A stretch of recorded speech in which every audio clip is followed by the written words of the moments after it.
Stanisław Barszczak, The Right to Freedom, or a more difficult letter to young people.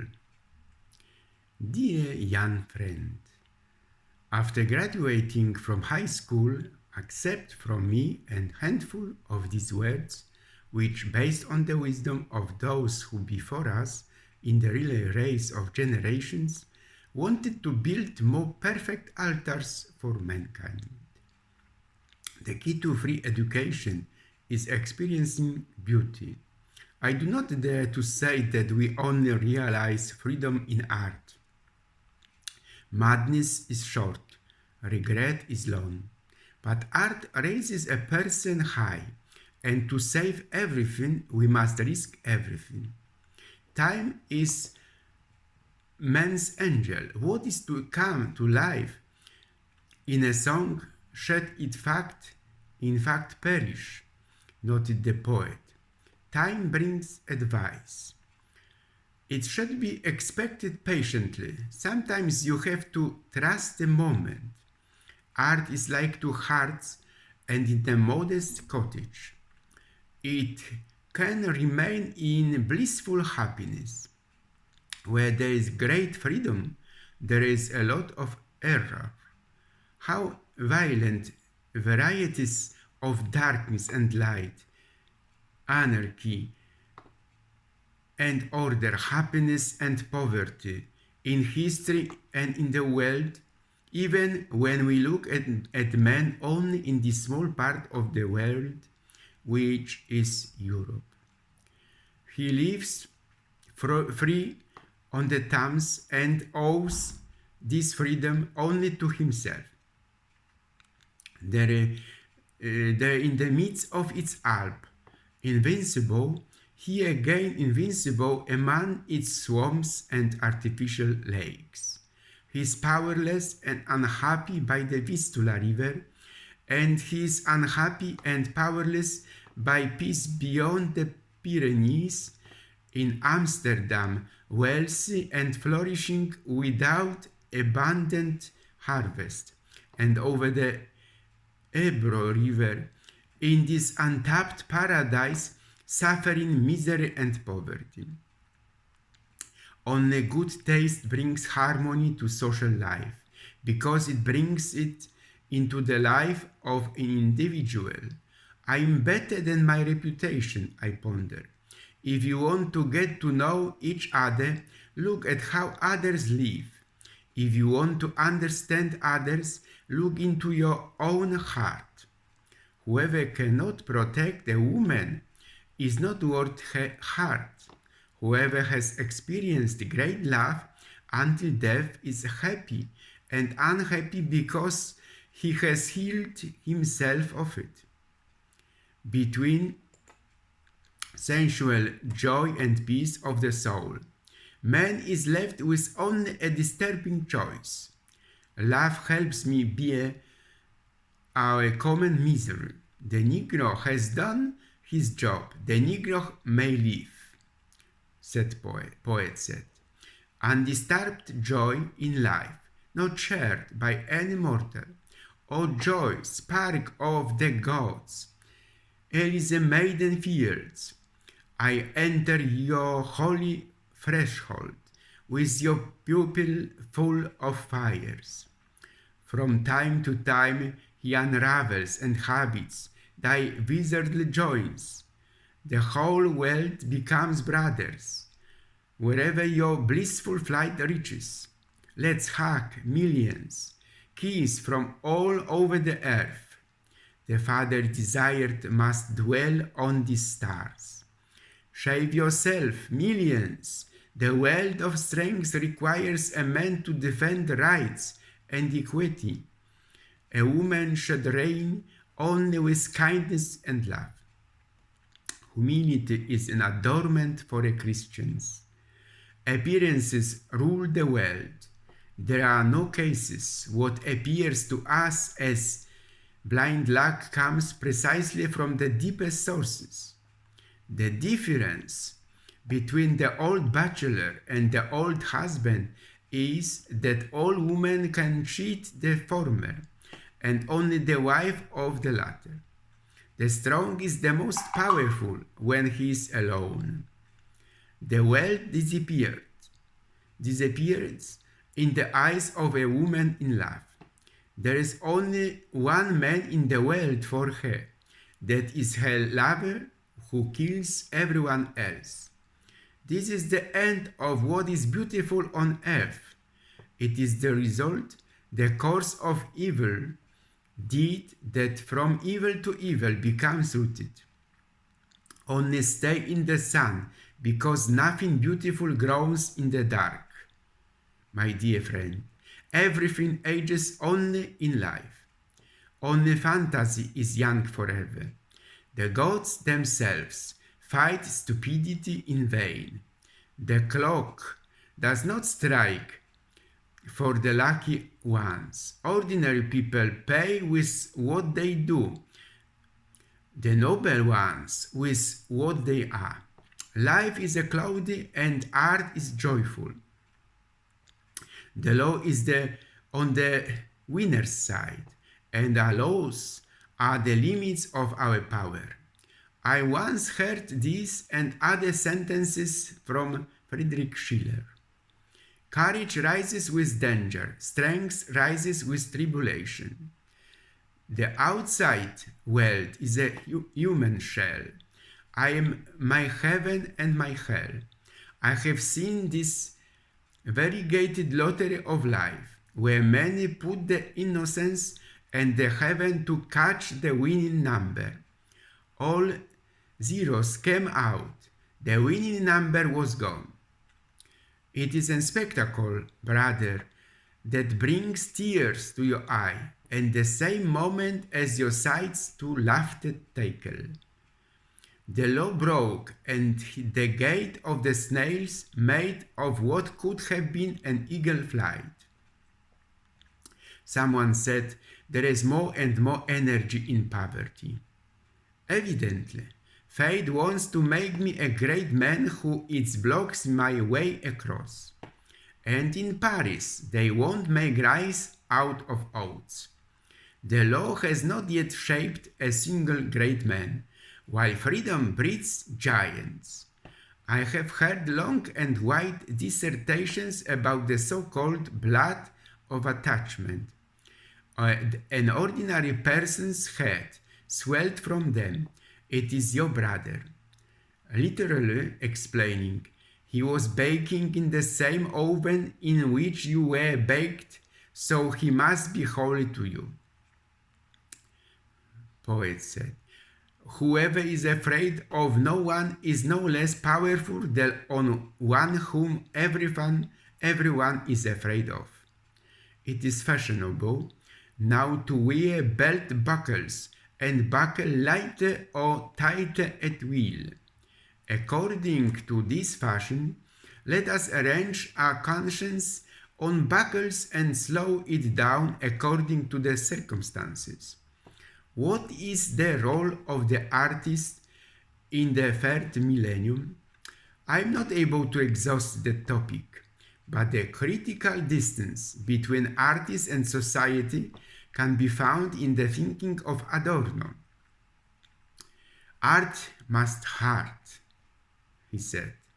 I guess it means that he has to drill into reality.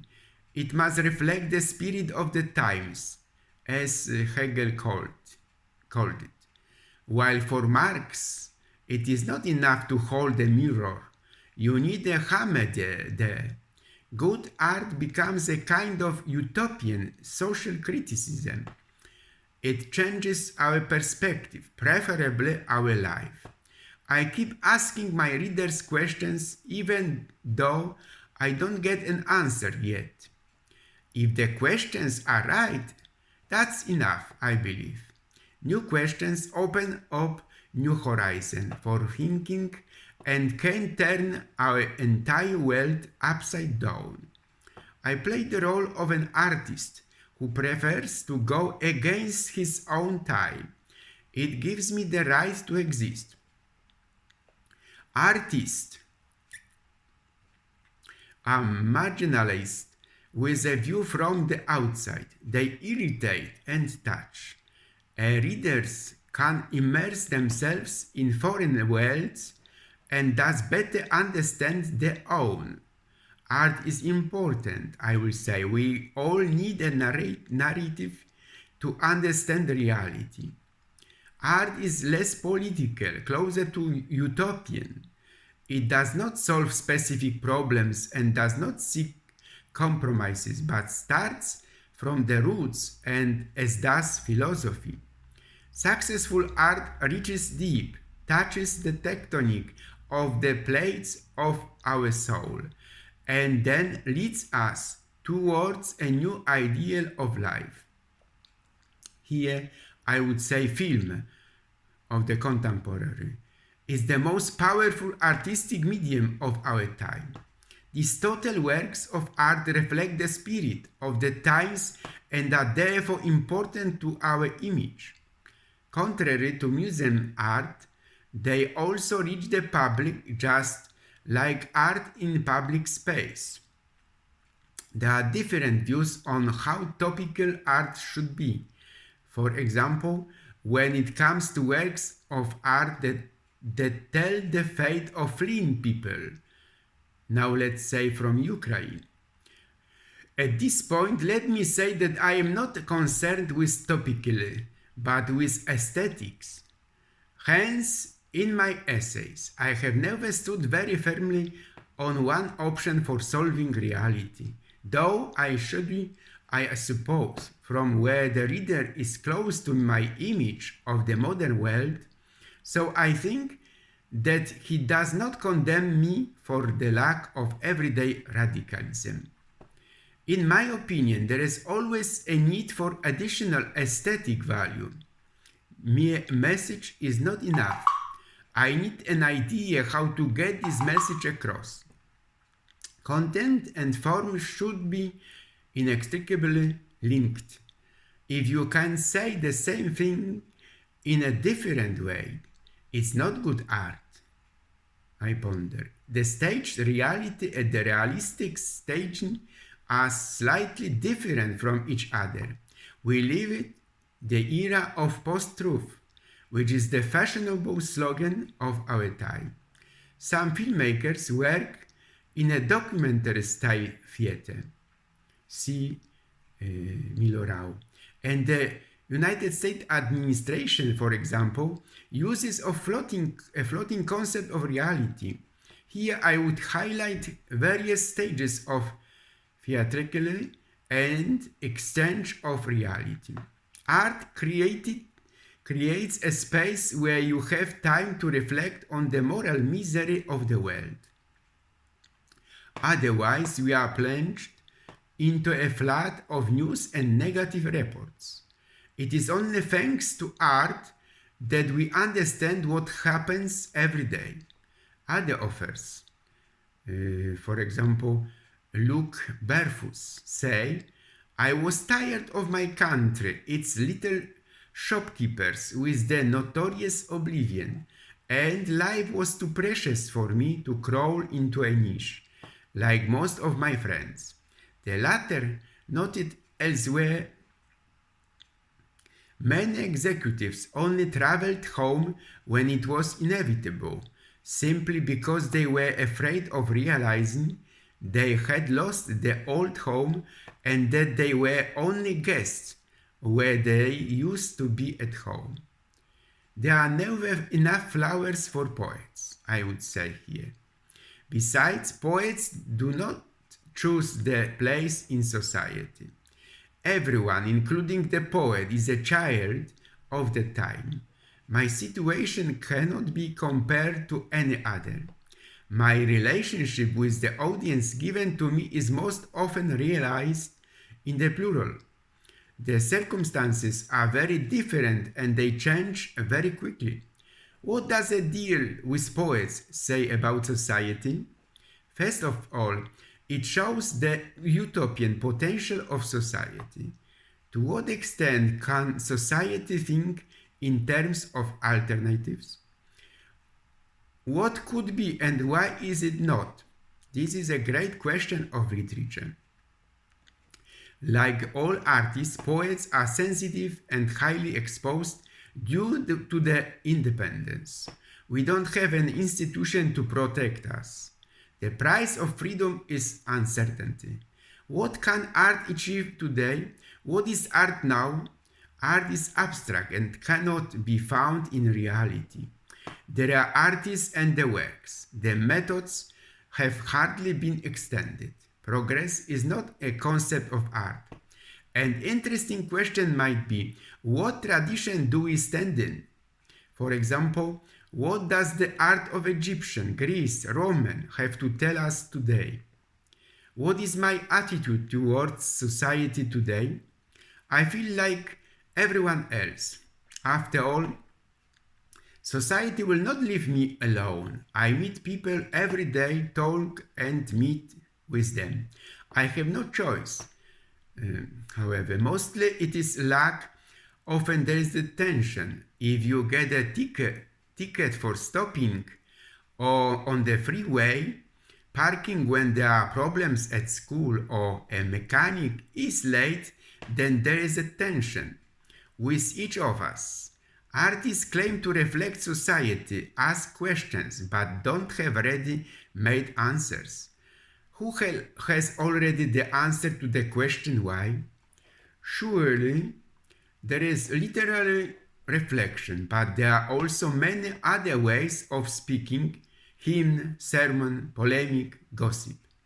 And poetry not only knows society as an addressee, because it is sometimes addressed to a specific person, sometimes to itself, sometimes to God or the universe. What is important to me? The success that I have achieved, or what do I think about my job? I have never known my complete satisfaction in my work, I believe. God knows it. The Nobel laureate once said that he did not care about success. He wanted fame. Glory is uninterrupted memory. This is what every artist strives for. And whatever I think about my work, I never met with satisfaction. Does the poet artist have power? No, poet has no power. Unlike the books, everything is in them. What do I think receiving the awards means? It means that you have written a work worth such as an award. But there is something terrifying about receiving an award as well. You become a monument. This canonization is always a big scary. We are afraid that we are losing our vitality, the possibility of further development, trying something completely different again. The prize, on the other hand, is of course great praise and immensely flattering. I still have a lot to do. There are many more authors who deserve it in Poland. I try to shape myself and my well-being regardless of the awards now, because I don't want to get too addicted. Although I know recognition is extremely important to any artist. Personally, I try to design my business model in such a way as not to be dependent on prices of today. To some extent, the awards motivates you to continue, and the certainty that what you write will be appreciated by the audience. Recognition is absolutely crucial. You need resonance, public discussion. You write, or at least to publish. You are dependent on a critical audience to read and discuss your own work in a variety of ways. Without this publicity, writing does really make sense. So literally, awards are important to the writer. That's how I find it. Moreover, I think recognition is embedded in the whole of culture: readings, discussions in library and universities, the press. Everything is connected. An important part of this, but only a part, is the literary awards. It's not like you are writing to win a prize. I would like to write something that lasts, and that's it. Dear my friends, at the dawn of your journey into adulthood, I wish you a spring of motherly feelings. I cordially greet you.